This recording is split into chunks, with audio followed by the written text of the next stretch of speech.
पश्चिम बंगाल में जब से चुनाव हुआ है तब से वहां की राजनीतिक बयानबाजी कुछ ज़्यादा ही तेज हो चली है। इस वीडियो में बात बंगाल की राजनीति की। आखिरकार किसने कह दिया कि अब बहुत हो गया, बोलने दीजिए। टीएमसी के वो 3 विधायक कौन हैं जिन्होंने ममता बनर्जी और अभिषेक बनर्जी को जमकर झाड़ा है? इस वीडियो में बात हम इसी मुद्दे पर करेंगे। नमस्कार, आप देख रहे हैं न्यूज़ 18 का डिजिटल प्लेटफॉर्म। मैं हूं आपके साथ श्रुति श्रीवास्तव। तृणमूल कांग्रेस पर हमेशा से आरोप लगते रहे हैं कि पार्टी अध्यक्ष ममता बनर्जी और उनके भतीजे और पार्टी महासचिव अभिषेक बनर्जी किसी को कुछ भी बोलने नहीं देते हैं। मंगलवार को ममता बनर्जी की ओर से बुलाई गई नवनिर्वाचित विधायकों की बैठक में यह परंपरा टूट गई। टीएमसी के 3 वरिष्ठ विधायकों ने ताबड़तोड़ ममता बनर्जी और अभिषेक बनर्जी को झाड़ा, लेकिन दोनों ने कोई विरोध तक नहीं किया, बल्कि चुपचाप सुनते रहे। ऐसा क्यों हुआ वो हम आपको इस वीडियो में बताएंगे, विस्तार से समझिए। दरअसल पश्चिम बंगाल चुनाव हारने के बाद तृणमूल कांग्रेस यानी कि टीएमसी में बगावत की अटकलें लगातार बढ़ती जा रही हैं। चुनाव रिजल्ट आने से पहले जहां पार्टी मीटिंग में केवल ममता बनर्जी या अभिषेक बनर्जी बोलते थे, बाकी के लोगों का काम केवल सुनना होता था, लेकिन करारी हार के बाद टीएमसी पार्टी मीटिंग का यह मॉडल उल्टा होता हुआ दिखाई पड़ रहा है। मंगलवार को ममता बनर्जी और अभिषेक बनर्जी के कालीघाट वाले घर पर टीएमसी विधायकों की मीटिंग बुलाई थी। पार्टी अध्यक्ष के बुलावे के बावजूद 80 में से केवल 67 विधायक यहां पहुंचे। 7 विधायकों ने पार्टी मीटिंग में नहीं आने की वजह बताई, लेकिन बाकी के 6 विधायकों ने कोई सूचना देना भी मुनासिब नहीं समझा।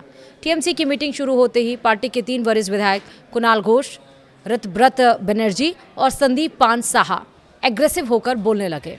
और गौर करने वाली बात यह रही कि जब ये तीनों विधायक बोल रहे थे तो ममता और अभिषेक दोनों चुपचाप सुनते रहे। उन्होंने तनिक भी बीच में टोका टाकी नहीं की। इन विधायकों ने विधानसभा चुनाव में पार्टी की करारी हार के बाद पार्टी के शीर्ष नेतृत्व की सीधे तौर पर आलोचना करने में कोई कोर कसर नहीं छोड़ी। सूत्रों ने बताया कि मीटिंग में तीनों विधायकों ने भवानीपुर में ममता बनर्जी की हार से अपनी बात शुरू की। कहा कि इस सीट पर 267 बूथों में 207 पर शुवेंदु अधिकारी आगे रहे। अगर हम सही रणनीति पर चल रहे थे तो ये हालात क्यों हुए? द टेलीग्राफ में प्रकाशित खबर के मुताबिक बैठक से जुड़े कई सारे सूत्रों ने बताया कि बेलेघाटा के विधायक घोष, उलबेरिया पूर्व के विधायक ऋतव्रत और एंटाली के विधायक साहा पूरी तरह से नाराज दिखे। ये तीनों विधायक पार्टी महासचिव और डायमंड हार्बर से सांसद अभिषेक बनर्जी के करीबी माने जाते रहे हैं। तीनों ने एक सुर में कहा, अभिषेक के फैसले जिन्हें पार्टी पर जबरदस्ती थोपा गया था वही चुनाव में पार्टी की बुरी हार का कारण बना। उन्होंने सवाल उठाया कि रीपोलिंग से पहले जहांगीर खान ने फाल्टा से नाम वापस क्यों ले लिया।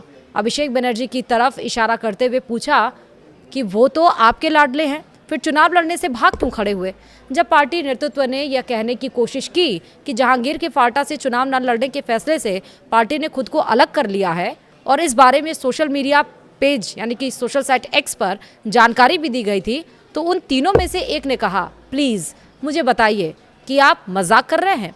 तीनों विधायक जिस तरह से बोलते जा रहे थे उसे देखकर बुआ यानी कि ममता बनर्जी और भतीजे अभिषेक बनर्जी को समझ में नहीं आया कि अचानक ये क्या हो गया, कौन सी आफत टूट पड़ी। वे दोनों बस चुपचाप बैठकर सुनते रहे। तीनों विधायकों की बातें सुनकर वह सन्न नजर आ रहे थे, लेकिन वे कुछ बोल नहीं पाए। गौर करने वाली बात यह है कि यह सब तब हुआ जब कुछ ही देर पहले ममता बनर्जी ने बड़े बड़े दावे करते हुए कहा कि आने वाले समय में केंद्र की सत्ता से बीजेपी का पूरी तरह से सफाया हो जाएगा। बता दें कि जब भवानीपुर सीट से जुड़े बूथवार आंकड़े सामने आए तो टीएमसी के लिए यह बड़ा झटका था। इन आंकड़ों के मुताबिक जिस सीट पर शुवेंदु अधिकारी ने ममता को 15,105 वोटों से हराया था, वहां 28 बूथों में ममता को 50 से भी कम वोट मिले थे। कुल 267 बूथों में से 207 बूथों पर शुवेंदु अधिकारी से पीछे चल रही हैं। शुवेंदु को 39 बूथों में 50 से कम वोट मिले थे, लेकिन उन्हीं बाकी जगहों पर इसकी भरपाई कर ली गई थी। घोष, ऋतव्रत और साहा की इस तीकड़ी ने कोलकाता नगर निगम क्षेत्र में ही अभिषेक के नाम पर कथित तौर पर मौजूद 43 संपत्तियों की सूची का जिक्र भी किया। मीटिंग में तीनों ने भ्रष्टाचार के इस स्तर की कड़ी आलोचना भी की। यह सुनते ही अभिषेक बनर्जी ने अपने बचाव में कहा, हो सकता है कि ये संपत्तियां किसी और अभिषेक के नाम पर हों, लेकिन तीनों विधायकों ने एक ना सुनी और अपनी बात कहते रहे। सूत्रों ने यह भी बताया कि एक विधायक ने कहा कि अभिषेक ने कहा था फाल्टा में एक इलेक्ट्रिक शमशान बनाया जाएगा जहां 4 मई के बाद हार्ट अटैक से मरने वालों का अंतिम संस्कार किया जाएगा। अब वह शमशान कौन बना रहा है और वहां किसका अंतिम संस्कार होगा? कुणाल घोष इतने ज़्यादा एग्रेसिव हो गए कि उन्होंने ये तक कह दिया, अब बहुत हो गया, अब पार्टी में सुनने की नहीं बोलने की आज़ादी वाली संस्कृति शुरू होनी चाहिए। उन्होंने कहा कि उनके कालीघाट वाले घर पर ऐसी बहुत सारी बैठकें हो चुकी हैं और अब हमें यानी कि तृणमूल को सड़कों पर उतरकर गरीबों और बेसहारा लोगों को भगवा बुलडोजर सेना से बचाना चाहिए। ये भी बताया जा रहा है, यानी कि सूत्रों के मुताबिक ये भी कहा जा रहा है कि ममता ने कथित तौर पर अपनी पुरानी हिदायत दोहराने की कोशिश की कि पार्टी के नेतृत्व के खिलाफ जो भी शिकायतें हों उन्हें लिख कर दिया जाए, लेकिन इस पर वे लोग हंस पड़े। ये भी बताया गया, हालांकि वहां मौजूद बाकी विधायक ज़्यादातर चुप ही रहे, लेकिन बाद में कई लोगों ने उन तीनों से बातचीत की और कहते मिले कि आपने सबसे पहले हिम्मत दिखाई और पार्टी के अंदर एक बहुत ज़रूरी सफाई अभियान की शुरुआत की है। तो इससे साफ नज़र आ रहा है कि टीएमसी के भीतर दो फाड़ होता हुआ नज़र आ रहा है। ममता बनर्जी की आंखें जहां कोई बोल नहीं पाता था, वहां अब लोगों के बोलने की हिम्मत भी नज़र आ रही है और आंखें तरेरने की भी। तो क्या हाल उत्तर प्रदेश में जिस तरह से बहुजन समाजवादी पार्टी का हुआ है, क्या पश्चिम बंगाल में टीएमसी का भी हो जाएगा? आपका क्या सोचना है? कमेंट में मुझे ज़रूर बताइएगा। फिलहाल वीडियो में इतना ही। नमस्कार।